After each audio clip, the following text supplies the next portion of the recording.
নমস্কার বন্ধুরা, কেমন আছেন সবাই? আশা করি সবাই ভালো আছেন। আমি সুনীল নিয়ে চলে এসেছি আরেকটি নতুন ভিডিও। আজ আমি চলে এসেছি নিউ টাউনের শ্রীরাম মন্দিরে। এই মন্দিরটিতে আসতে হলে আপনারা কিভাবে আসবেন, এখানে ভোগ প্রসাদের ব্যবস্থা আছে কিনা, সমস্ত রকম ইনফরমেশন তুলে ধরবো আমার এই ভিডিওর মাধ্যমে। তাহলে চলুন ভিডিওটি শুরু করা যাক। আর ভিডিওটি যদি আপনাদের ভালো লেগে থাকে চ্যানেলটি সাবস্ক্রাইব করে নেবেন, পাশে রাখা বেল আইকনটিকে প্রেস করে দেবেন, আর লাইক কমেন্ট শেয়ার করতে কিন্তু ভুলবেন না। আমি এখন দাঁড়িয়ে আছি ইকো পার্কের 4 নম্বর গেটের সামনে। ইকো পার্কের 4 নম্বর গেটের সামনে থেকে আপনারা টোটো রিক্সা পেয়ে যাবেন মন্দিরে যাওয়ার জন্য। ভাড়া নেবে মাথাপিছু 10 টাকা করে। আপনারা চাইলে পায়ে হেঁটেও যেতে পারেন, তাতে সময় লাগবে 10 থেকে 15 মিনিট মতো। এই রাস্তা ধরে সোজা চলে এলেই আপনারা দূর থেকে দেখতে পাবেন হনুমানজির সুবিশাল একটি মূর্তি। ওই যে সামনে দেখা যাচ্ছে, দেখুন।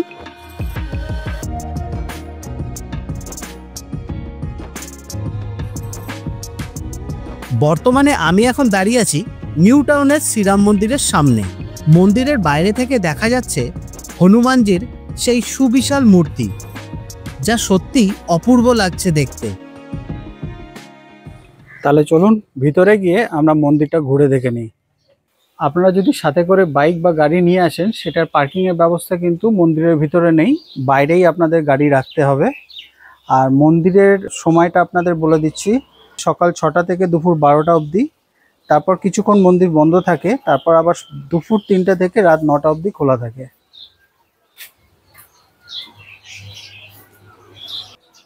আচ্ছা, এটা হচ্ছে মন্দিরের মেন গেট। এখান থেকেই আমরা প্রবেশ করে ভিতরের দিকে এলাম। আর ভিতরে ঢুকেই প্রথমে যেটা আমাদের চোখে পড়লো, রামায়ণের একটি দৃশ্যকে এখানে তুলে ধরা হয়েছে। যেখানে রাবণ যখন মা সীতাকে হরণ করে নিয়ে চলে যাচ্ছিলেন, সেখানে জটায়ু এসে বাধা দিয়েছিল, সেই দৃশ্যকে এখানে তুলে ধরা হয়েছে।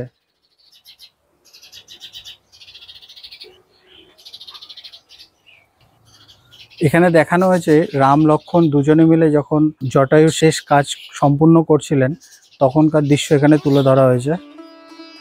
সামনের দিকে একটু এগিয়ে আসলে ডান দিকে আপনারা দেখতে পাবেন হনুমানজির এই সুবিশাল মূর্তি, যার উচ্চতা 151 ফুট। অপূর্ব সুন্দর একটি মূর্তি দর্শন করলাম আজ এই নিউ টাউন শ্রীরাম মন্দিরে এসে। এক কথায় মন প্রাণ ভরে গেল।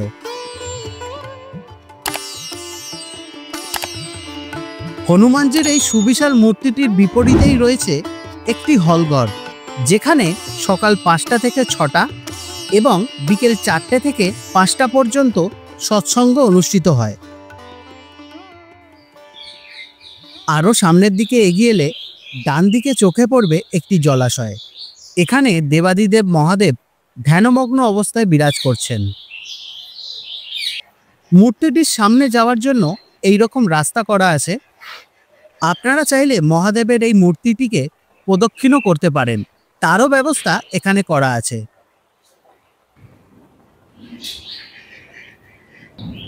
একদিকে হনুমানজি, অন্যদিকে মহাদেব। এই মনোমুগ্ধকর পরিবেশ সত্যিই অসাধারণ।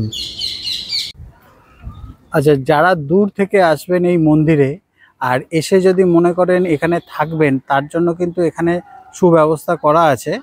এই সামনেই দেখুন ধর্মশালা বলে একটা বোর্ড লাগানো আছে, আর এখানে কন্ট্যাক্ট নাম্বার আছে। আপনারা চাইলে এখানে কন্ট্যাক্ট করে আপনারা রুম বুক করে নিতে পারেন। সামনেই দেখা যাচ্ছে মূল মন্দিরের প্রবেশদ্বার, যেখানে লেখা রয়েছে হরে কা সাহারা। মন্দির প্রাঙ্গণে রাখা আছে অনেক দেবদেবীর মূর্তি, আর ঠিক তার পাশেই দেখতে পাবেন একটি সুবিশাল রথ, যেটিকে টেনে নিয়ে যাচ্ছে 7টি ঘোড়া। আর সেই রথে বিরাজ করছেন ভগবান বিষ্ণু।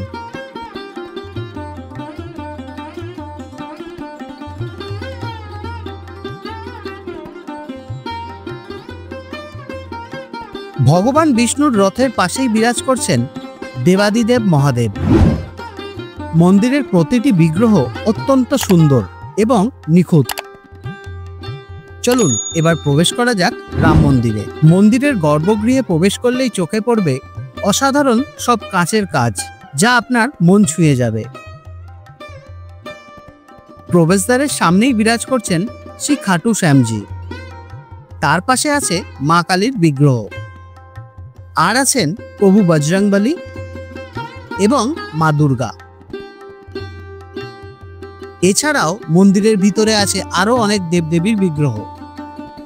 ভিডিওটি যদি আপনাদের ভালো লেগে থাকে চ্যানেলটি সাবস্ক্রাইব করে নেবেন, পাশে রাখা বেল আইকনটিকে প্রেস করে দেবেন আর লাইক কমেন্ট শেয়ার করতে কিন্তু ভুলবেন না। মূল মন্দিরের গর্ভগৃহে রয়েছে মোট 3টি অংশ। প্রথমেই আপনারা দর্শন পাবেন রাধাকৃষ্ণের এক অপূর্ব সুন্দর বিগ্রহের।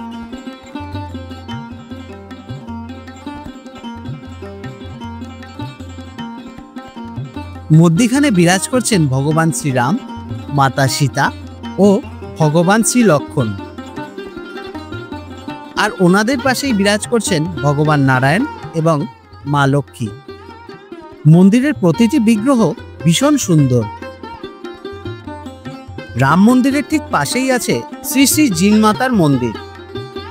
এখানে এখন মায়ের পুজো চলছে। বেহালা চণ্ডীতলার চণ্ডী মন্দিরে আমি একবার এই জিন মাতার বিগ্রহ দর্শন করেছিলাম। জিন মাতা মন্দিরের ঠিক পাশেই তৈরি হয়েছে আরেকটি নতুন মন্দির। এই মন্দিরে বিরাজ করছেন শ্রী শ্রী বালাজি বাবুসা।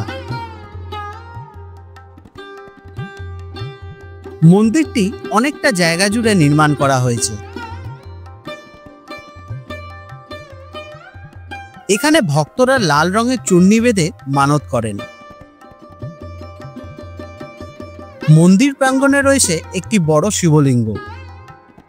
মূল মন্দিরে বিরাজ করছেন শ্রী শ্রী বালাজি বাবুসা, আর ওনার ডান দিকে বিরাজ করছেন মা শেরাওয়ালি এবং বাম দিকে আছেন পঞ্চমুখী হনুমানজি।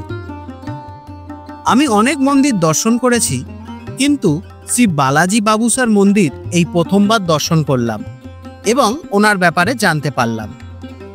প্রচলিত বিশ্বাস অনুসারে শ্রী বালাজি বাবুসার মন্দিরে নারকেল বাঁধলে ভক্তদের মনস্কামনা নাকি পূর্ণ হয়। একটা জিনিস তো আপনাদের দেখাতেই ভুলে গেছি। রাম মন্দির দর্শন করে বেরোনোর সময় আপনারা এরকম একটা রাক্ষসের মতো মুখ দেখতে পাবেন। এটি একটি প্রবেশ পথ। এই পথ দিয়ে প্রবেশ করলে আপনারা দেখতে পাবেন একটি শিব মন্দির, ধ্যানমগ্ন দেবাদিদেব মহাদেবের মূর্তি। মন্দিরের দেওয়ালে পৌরাণিক গ্রন্থগুলির দৃশ্যকে ফুটিয়ে তোলা হয়েছে, যা দেখতে দারুণ লাগছে। এই পথ ধরে এগিয়ে গেলে আপনারা গিয়ে উঠবেন মন্দিরের একেবারে সামনের অংশে। ভিডিওটি যদি আপনাদের ভালো লেগে থাকে চ্যানেলটি সাবস্ক্রাইব করে নেবেন, পাশে রাখা বেল আইকনটিকে প্রেস করে দেবেন আর লাইক কমেন্ট শেয়ার করতে কিন্তু ভুলবেন না। সন্ধ্যা নামার সাথে সাথে মন্দির প্রাঙ্গণটি যখন আলোয় আলোকিত হয়ে ওঠে, তখন মন্দির চত্বরটি সত্যি মনোমুগ্ধকর পরিবেশে পরিণত হয়ে ওঠে। একবার দেখুন কি সুন্দর লাগছে। তাহলে আপনারা কবে আসছেন নিউ টাউনের শ্রীরাম মন্দিরে? আমাকে কমেন্ট করে জানাবেন কিন্তু। ভিডিওটা তাহলে আজ এখানেই শেষ করছি। দেখা হবে আরেকটি নতুন ভিডিওতে। আর ভিডিওটি যদি আপনাদের ভালো লেগে থাকে চ্যানেলটি সাবস্ক্রাইব করে নেবেন, পাশে রাখা বেল আইকনটিকে প্রেস করে দেবেন আর লাইক কমেন্ট শেয়ার করতে কিন্তু ভুলবেন না। সবাই ভালো থাকবেন, সুস্থ থাকবেন, সবাইকে ভালো রাখবেন। নমস্কার।